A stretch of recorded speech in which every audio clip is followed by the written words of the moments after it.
We're gonna ops check it. We're gonna ops check the live stream over here on the other phone. Okay, well, I'm turning mine on, and we are going live. We are live right Okay. now. There's a little blinking light that says that we're recording Yes, and on the app. let me see if we are showing up on the Facebook. Yeah. How's the natural lighting look in my beard? There we are. There we Does it are. look- It's looking red. I can't believe how red your beard is. It's crazy. Yeah. It's red like my hair. So, What hair? yeah, exactly. That's why I wear the hat. To hide my red hair.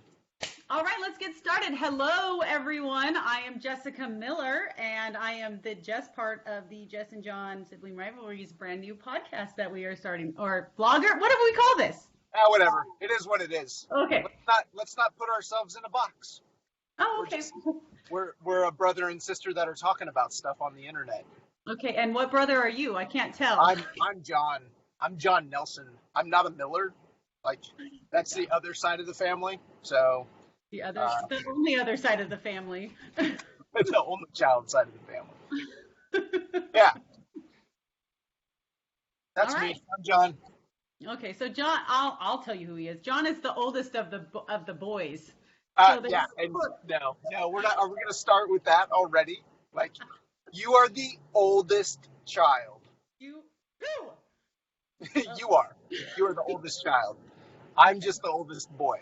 Yeah, you are the oldest of three boys. So we have Nathaniel and Silas that are also our siblings, but they have not been invited to the party yet, or ever. We don't know what's going to happen with those two. So Yeah, they could call in right now. We'll see what happens. yeah, we love them. I just feel like they don't want to be part of our shenanigans just yet because it's shenanigans. So. Well, and then there's also the married in. Oh yeah, we have the in-laws. The in-laws. The in-laws. Yeah, but we'll go to them for like guest appearances and stuff. Yeah. I'm sure. They're like phone a friend is what it is. Yeah. Is Like, Annie, get my creds. Help me. friends. Jason, come and agree with me. Yeah. I need some moral support on this. Yeah. Where's Allison? I get along well with her. Don't call her Allison. No one calls her Allison. I call her Allison. Are you crazy? Don't like you. Okay, so let's just say we're hoping to just discuss our differing opinions on things, share our life experiences. We hope we're entertaining. I know that you and I think that we're hilarious. Because we are. But every time we get together, we laugh a lot. We do. So that must mean we're entertaining at least to each other. We're at least entertaining two people in this world. Yeah. Is your Alexa on? No, I've disabled it because I know what you're going to do. So it is not available for you. I know. Covert ops will ensue. I will take control of your house. All right. Well, let's stay on track because, otherwise this is going to be an hour. Yeah. So for our first podcast, we decided we were going to ask each other 5 questions to get our baby audience to know who we are and what we're about, right? Yeah. Yeah. Okay. Well, by we decided to ask each other 5 questions, you told me that's what we're doing. So Accurate. That's how it worked. Well, you wanted me No, to I do came that. up with 5 questions and I wrote them down so I could remember them. Look what I did. Oh, it's on a clipboard. Imagine that. Tiny. It's on that little tiny clipboard. It's Kwai, right? Kwai, super Kwai. So, okay. So do you want me to go first or you go first? No, I'm going first. I got the first question. You're the oldest. You have to start. Okay. So, the first question. How do you think living in one place your entire life has affected you or influenced you? Oh, that's funny. Well, to be fair. I have lived in the neighboring town Chico for 2 years of my life. And Yeah, I lived in Sacramento for a year. Let me caveat. Living in Northern California. Oh, your yeah. whole life.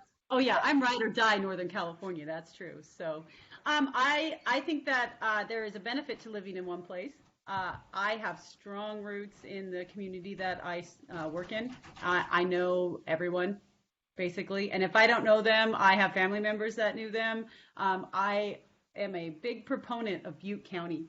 And so I'm Butte strong. I call it the hidden, Orville is the hidden gem of the North State. And if you look at my Instagram page, I do a lot of like, let's explore Butte County because I think that I have really gotten to know this county and its people, which is incredibly helpful because I am a public servant to this county. And so Also, Butte County had marijuana before it was legal. everywhere had marijuana before it was legal. I'm kidding. I'm kidding. The only person that didn't have marijuana before it was legal was mom. I'm sorry, Mom. Well, we have 99 likes on Facebook. No, she loves us. Yes, Mom, I know CBD is legal. It's fine. That's one of the things that I think I've always missed because I mean, my family is transplanted around the planet all the time, so we've always felt rooted to Orville and Butte County because you guys were there. Yeah. So it's nice, vicariously rooted, right? Oh, good. I'm glad that I have been the anchor to pull you back to Orville every once in a while. Yeah, every now and then. Every now and then we have a couch to crash on when we drive through. It is funny though because I know that sometimes Jason and I are like, oh man, it'd be awesome just to like get up and move somewhere and like travel around the RV in an RV for 3 months with the kids. But then we have awesome. jobs. We're super rooted here. Like our jobs keep us here and somewhat our family. I mean, we still have a lot of family here, so somewhat our family. Somewhat. Oh man, you're in trouble. Everybody's leaving us. Everybody's leaving, so yeah. So but we're here. We love it. Anyway. Okay, I think that's an acceptable answer to the first question. Good, I'm glad. So I get to ask mine. Okay. Okay, so you recently retired from the military after 20 years. Is retired life what you thought it was going to be? And why or why not?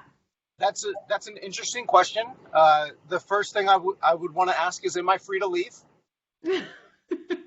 No. I don't feel free to leave. Am I being detained? Retired life. I don't think I've hit it yet. Because I retired in Japan, right? And then we hit the road, and we've been on the road for almost 3 months, and we haven't stopped and settled anywhere. I'm literally sitting in my car where are we? Outside of Pohick. That's a real place, Pohick. It's called Pohick? Pohick Regional Park outside of Washington, D.C. Wow. That's where we're at right now. And last night we went and saw a bunch of our friends and had dinner, and tonight we're doing the same thing, and tomorrow we're going to go to the National Mall, and we're going to do a 20-mile ruck. Yeah, it's crazy. So we haven't stopped. So you basically I don't know what retired life is like yet. You've basically described what I envision retired life being. So what is it that you envision retired life being? More naps, I guess. You can sleep with your day.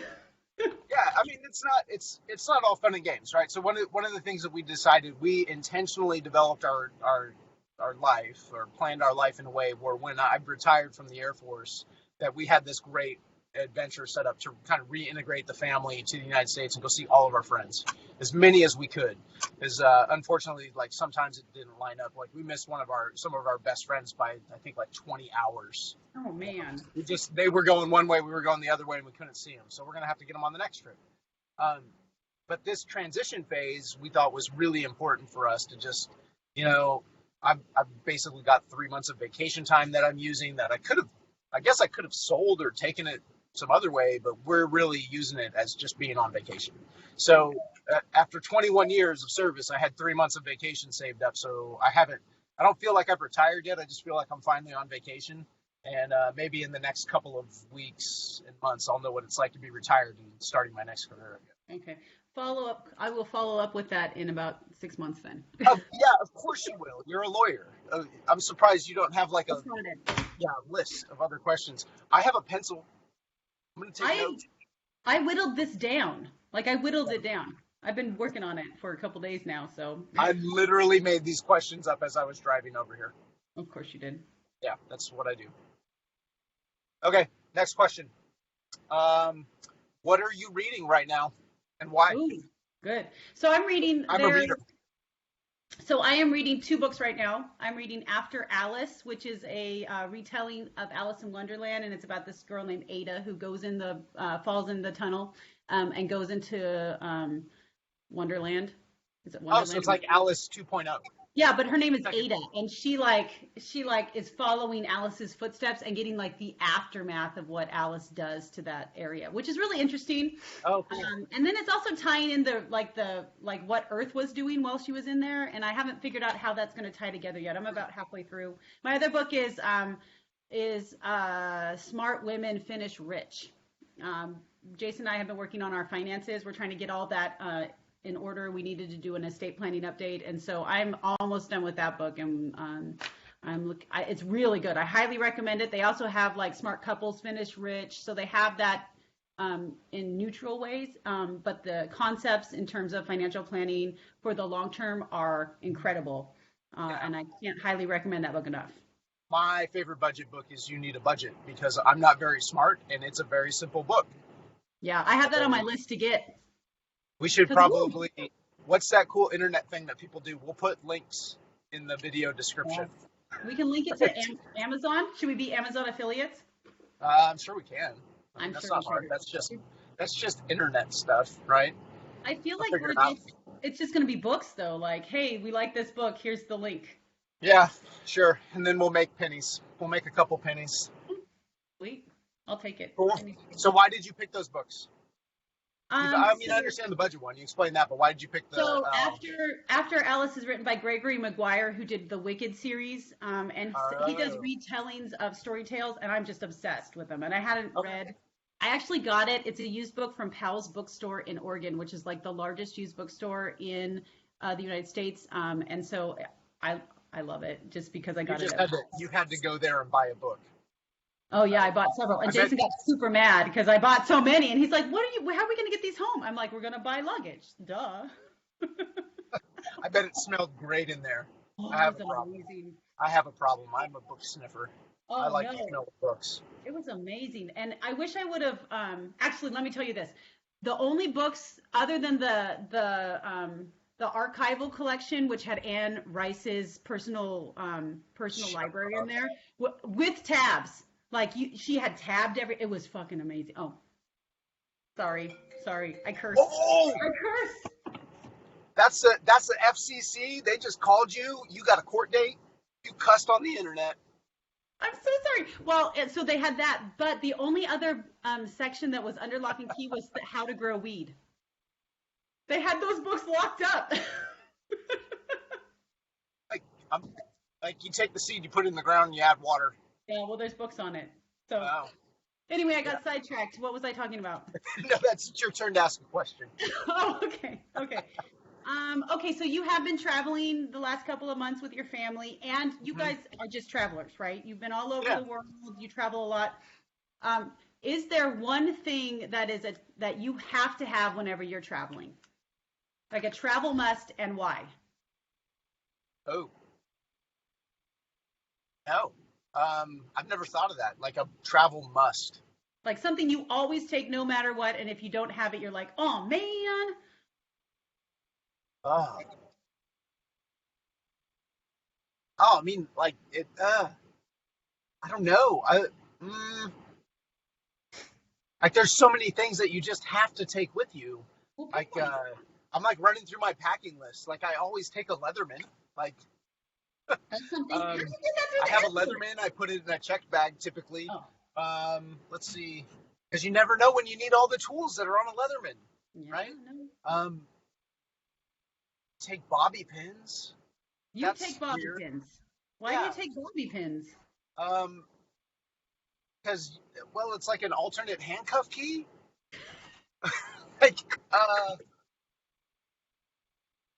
That's irrelevant, but. What else did I always take? You always got. I always helping criminals everywhere. Yeah. I mean, you never know if you're going to get kidnapped, right? You got to have an escape route. I always take books. I always have some kind of book, I guess. And most recently I've been taking. I guess I started back in like 2008 when I went to Saudi Arabia. I started taking journals. Okay. I usually before I start a new trip or something, I get a new journal. And like I have a lot of journals that are like partially filled, but they're just that like as much as I used for that segment of my life or whatever I was doing. Um, so that journals, a Leatherman. I always take money. I remember, this is dumb, right? Let me tell you this story. When I was when the first time I came back to Orville on leave, I was stationed at Keesler Air Force Base in Mississippi, and I was coming home for the first time. And I got on the airplane. I don't even remember how I got to the airport. I like took a bus or something, and I got to the airport. No, a friend dropped me off. I got dropped off at the airport, and I flew from Mississippi to Sacramento, California. I got off the plane, and Dad picked me up, and he was like, "Hey, let's go get lunch. You got a job now. You're paying." And I was like, "I don't have any money." He was like, "Wait a minute. You don't like you're getting a paycheck, right?" And I was like, "Yeah, but I can't get to it. Like I didn't bring my checkbook or I didn't have a debit card." So he's like, "You flew across the United States with no cash." And so now, religiously, before I get on an airplane, I have to go get at least $100 in cash Yeah, and put it in my that's wallet. probably smart. And every time I think I remember that look Dad had on his face, like, "You idiot." Like, you flew across the country with no money, with no access to your money. Like, I'm fairly certain that was one of the stories he would tell everyone. Like, oh, by yeah. the way, guess what my son did this week? Like, every single person that walked in the shop was like, Listen to this. Listen to what this dummy did. guess what my oldest son did? My daughter would never do that. She can't do anything wrong. Oh, well, that's accurate. Okay. Now, no, we're not going down this road yet. It's too early Okay. in the Sibling Rivalries podcast for me to hate you. Um, 20 minutes later. okay, you ready? You ready? Yeah. What is your number one long-term goal? Ooh, number one oh, I don't know if I'm ready to share that publicly yet. Yeah. Well, that means I know what it is because you've already shared it with me. But what's your alternate number one long-term goal? My 10-year plan includes having a business that it relates to travel, right? And to get my writing focused less everywhere else and more towards travel. Because that is the area of my life that I love the most, but that I give the least attention to. So in 10 years, I want to be blogging regularly about travel. I want to be going to a new place every 3 months and writing about it. I want to have a consistent following on a blog, and I'd love to freelance.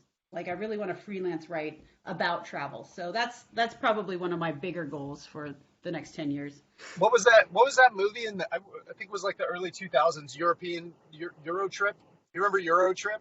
No, it sounds like something Jason would Oh like. man, we're gonna have to watch Euro Trip again. Okay. Because like one of the kids in that movie, kids like college graduates or whatever, the shenanigans were about. His goal was to be a travel author and write travel books like those. What are those world books on travel? Like I'm trying to go to my peanut gallery here, and she's not even looking at me. Like photos of Lonely Planet, like those. Lonely Planet. That's it, Lonely Planet. So it's like. All the guy wanted to do was write for Lonely Planet, and he finally got to write for Lonely Planet. Yeah, that's what I want to do. Well, when I was a kid, I wanted to be a National Geographic correspondent. Like I would cut out pictures from National Geographic. I have like all of Grandma and Grandpa's National Geographics from like dating back to the 60s because I hardcore wanted to work for National Geographic. But I'm not a scientist, so. Do you still have those? Because I've always wanted those, and I was recently in your house. You didn't see them? They're out on display. Do you still have them? Because I was in your house, and you might not have them anymore. Oh, I do. Did you take a couple? I don't know. Did I?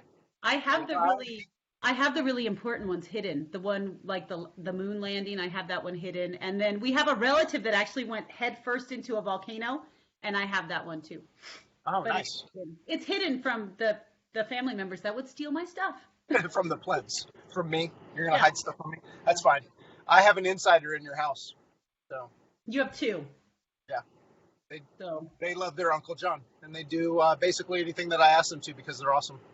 That's probably accurate. Okay, you ready for your next question? Yeah.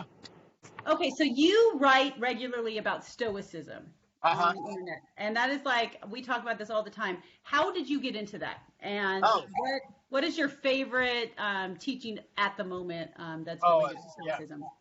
So I appreciate the question. Thank you. You're Um, welcome. it's deeply personal, and I don't want to talk about it, but I will. Okay, good. So basically, I have like serious anger management issues. I think. Not really. I've got them all resolved. This is me. Um, Don't freak out. no, no. Don't I was at a leadership course, and one of the things that we did in the leadership course, it was called exploring Jahari's window, right? hmm I don't know if you've done that. It's Nope. like this. It's like this, like psychological mumbo jumbo. Basically, there's like different aspects of how you could view your life, right? And one of them is you have a window that you look through, and then there's a window that other people look through, and in Jahari's window, you put all those things together, and you have all these different views. So we're doing that exercise, and one of my friends in the class was like, "Hey, man, you like wear your emotions on your sleeve, and you're highly emotional, and we could tell when we've hit a nerve with you because you just like beet red, and then the knife hand comes out, and you get that very authoritarian voice. I still do it, hmm but he was like, "Have you ever looked into Stoicism? It might help with that." And I was an immediate convert, right? hmm Convert. It's not a religion, right? It's a philosophy. It's philosophy, right? Ancient philosophies, um, hokey religions and ancient weapons, right? hmm Um, so I started studying Stoicism. I picked up this book by Ryan Holiday called The Daily Stoic, and I started reading Seneca and Epictetus and Marcus Aurelius, their works, and kind of like re-evaluating my life in the context of Stoicism. And my favorite all-time thought about Stoicism is sphere of influence, right? Not there's very few things that you have actual control over. Um, and so actual control is kind of like this myth. Um, hmm like you have some control over your emotional responses, you have some control over your physical responses, you have some control over what you do, and you have some control over what you say, but nothing is in absolute control.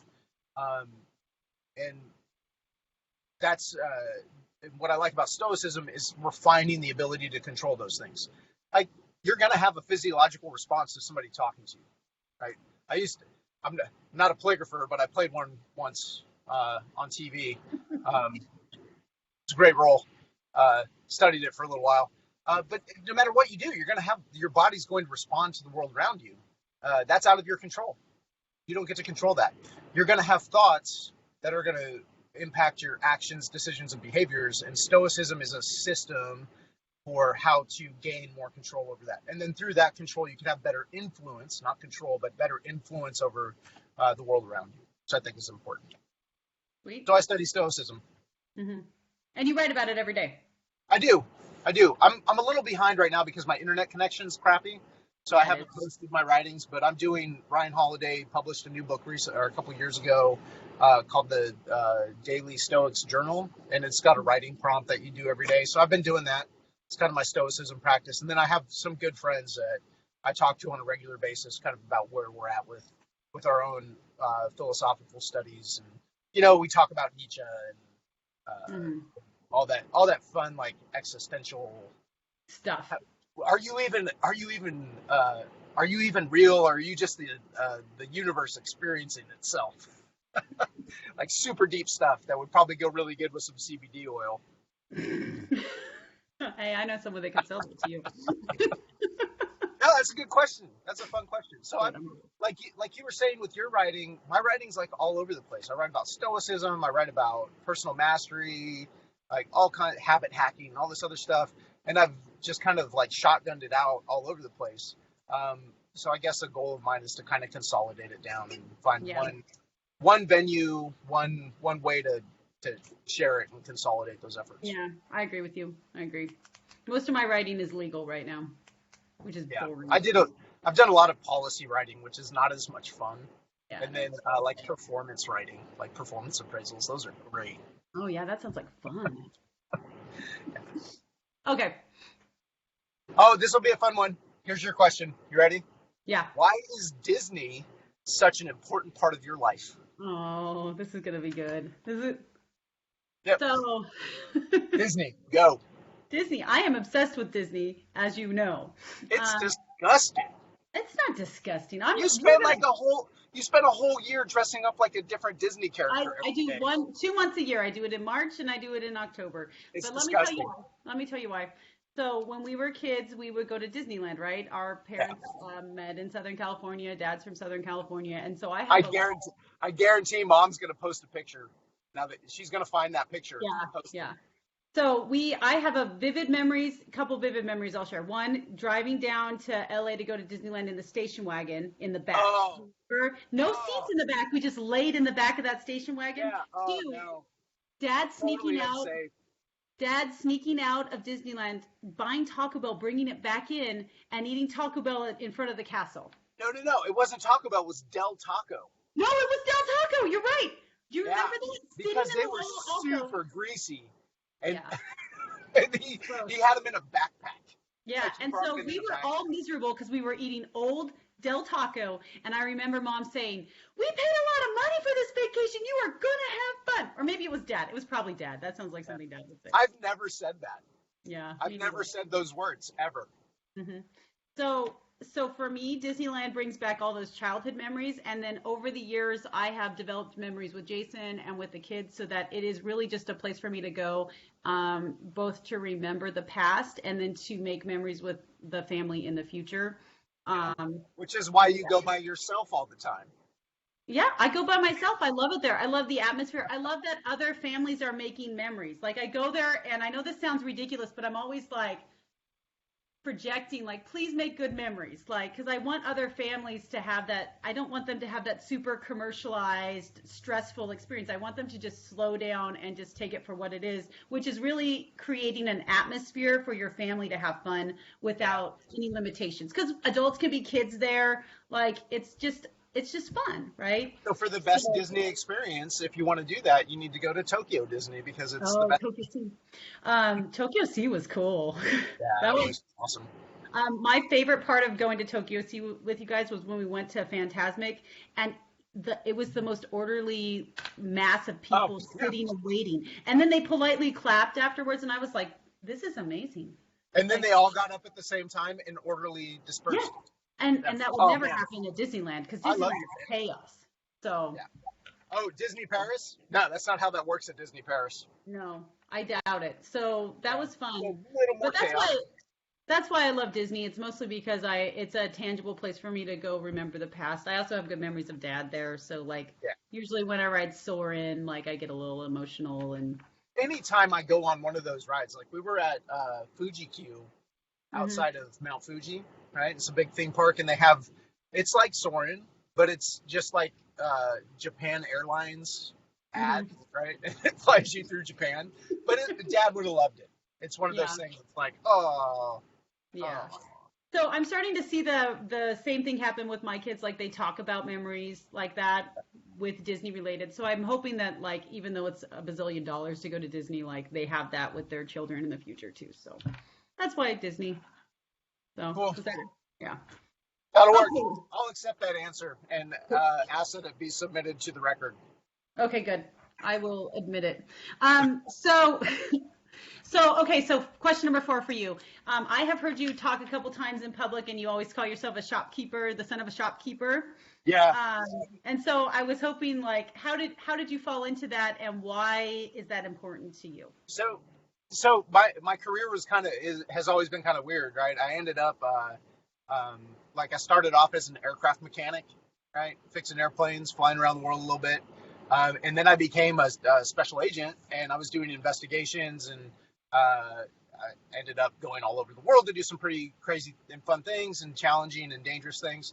Um, but then towards the end of my career, I moved into leadership positions where now I was responsible for like trying to raise new agents and teach people how to be non-commissioned officers and teach people how to be officers in the Air Force.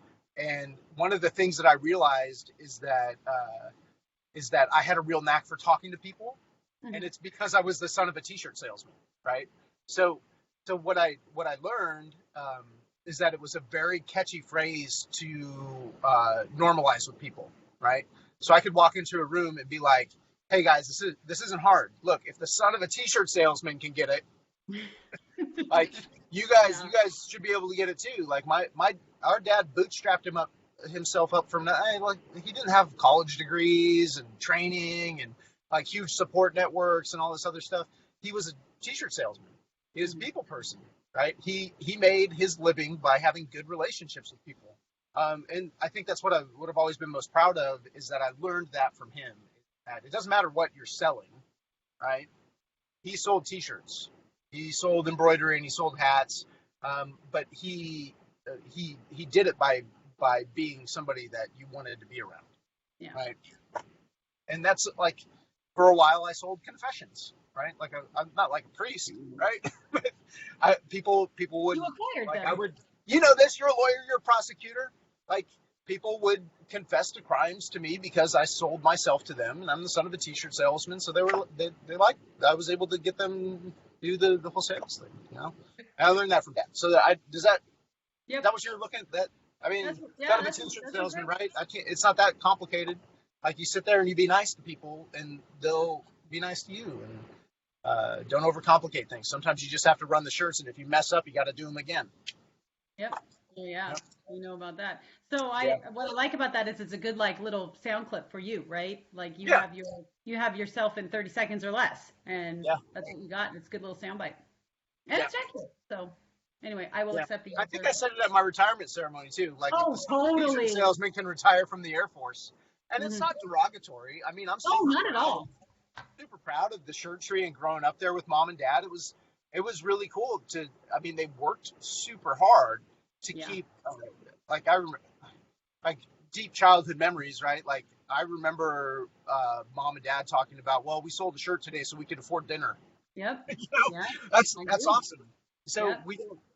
Thankfully, we don't live under any type of pressure like that. You Thankfully, know, right? but But I think that made us work harder, especially you and I, because we really grew up when our parents were struggling. Like mom was working nights at the cannery and days at the yeah, hospital. Dad was working at the shop. Like we really got to see them when they were poor.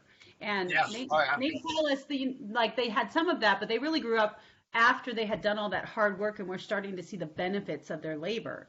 And yeah. so that's the one thing I worry about with my kids is that they're not getting to see that kind of work. I mean, we work hard, but like Yeah. it's different, So so that's you why I build struggle into their lives. know? I know, right? My kids need to struggle a bit more. Yeah. Like right now, they all live in an RV down by the river. Yeah, but they're loving it. Don't even act like they're not loving it because you know they are. Yeah, they're doing good, but it's a lot like you remember how you had your room. You Hmm. always had your own room because you were the girl, right? Yeah, And then the boys' room. It's like let's take all the three big. of you. Let's just shove these three boys in here and see what happens. So Chaos. that's it was the first iteration of the real world. Yeah, and it was awful because I can remember some fights happening in that room that were Oh, epic. awful. Yeah, Yeah. that's why Okay. you moved to the basement. I did. I moved to the attic. I moved to the basement. Like eventually, I moved to the trailer park, I know. and then I moved out. You were constantly trying to get away from that room. Yeah, and now I still move. I still move all the Okay. time. Your question. My question? Okay, so this Yeah. is my fifth question. No, no, no. This is your fifth question. This is Oh, my. So, okay. so you are a budding prima ballerina. No, I'm Right? not. Yes. No, you are a budding uh, prima ballerina. That's just what I'm going to call you. So, Yeah. so why ballet? Why'd you pick ballet instead of doing some other type of standard fitness like hot yoga or Zumba. treadmill, Zumba. huh? Zumba. Zumba, or for the 90s, Taibo, Oh, kickboxing. Bo, good job. Okay, so first of all, a prima ballerina is a paid ballerina in a company that gets the headline, and I will never be a prima ballerina. I'm not going to go Yeah, dance professionally. So let's be but clear. but that's I all. Like that could be bought and paid for. Like we could just buy a ballet company, my make you the headline dancer, and you could be a prima ballerina. No, no, no. So this is what happened. I had no experience with ballet whatsoever. I didn't grow up doing ballet. I had nothing. No, I just thought it was like this cute little dance form, right? Maisie got involved, and I started having to go to the professional the professional performances that were happening in Paradise and seeing professional dancers who have the most amazing muscles I've ever seen in my life. They're like crazy strong. And so I started dance mostly because I wanted dancer legs for vain reasons. And I ended up finding out that the 90 minutes in class, like you listen to classical music, your mind is engaged and your body is engaged for a full 90 minutes. And so, like it's mentally taxing, physically taxing, and the changes that I've experienced over the last 2 years have been nothing but positive for my body. So I find it to be a good release from thinking because I literally have to focus on what I am doing physically, and everything else goes away for 90 minutes. So that's why I love it so much, because it's better than like meditation where my mind always wanders, or yoga where I tend to wander away. This one I'm forced to think about nothing but the movement. Yeah, So. that's why I do drunken pit fighting. What is that? It's where I get drunk and I fight. That sounds like very Robert Downey Jr. in Sherlock Holmes, right? Yeah. Yeah. Sometimes you just have to check your plan by getting punched in the face. That's Oh. Well, if you need someone to punch you in the face, I'll head out right now. well, get out to DC. We'll have an epic We're throwdown. gonna have to get off this because I'm gonna have to book a plane ticket. Okay.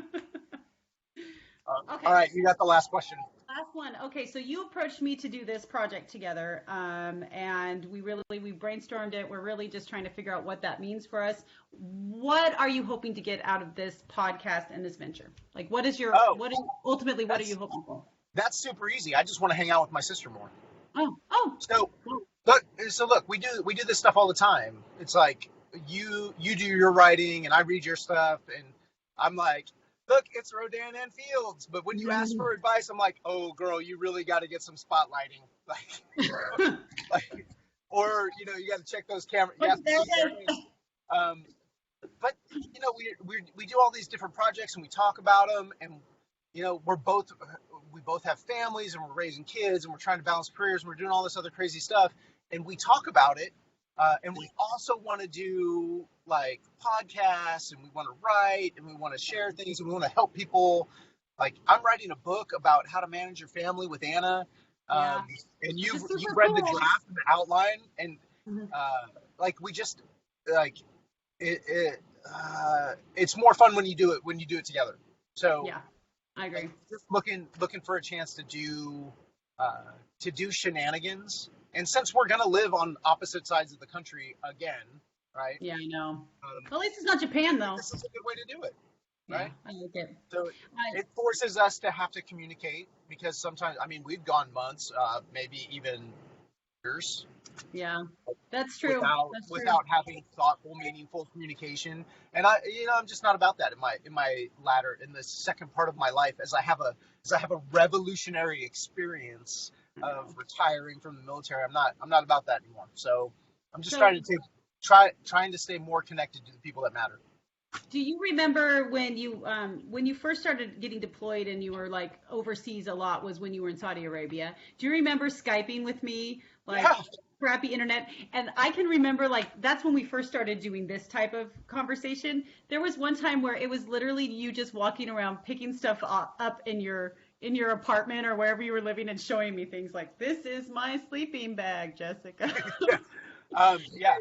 is my scarf. Oh, this is a sword the Prince of Saudi Arabia gave me. And he put it down like it was no big deal. And I'm like, oh, hold on. Did you say Prince? Yeah, MBD. I was driving his Lamborghini the other day. No. Why haven't I been 100% false? Huh?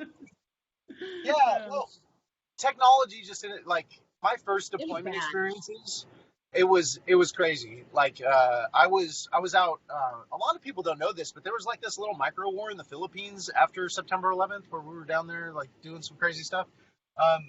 And I was out doing airlift support for that kind of stuff. And, Anna was at home. Megan was a brand new baby. And I was able to call Anna once every other week or so on an HF radio patched through a telephone line. Oh, awful. And now I'm sitting in Washington, D.C., with 4 bars of LTE. Thank you, T-Mobile.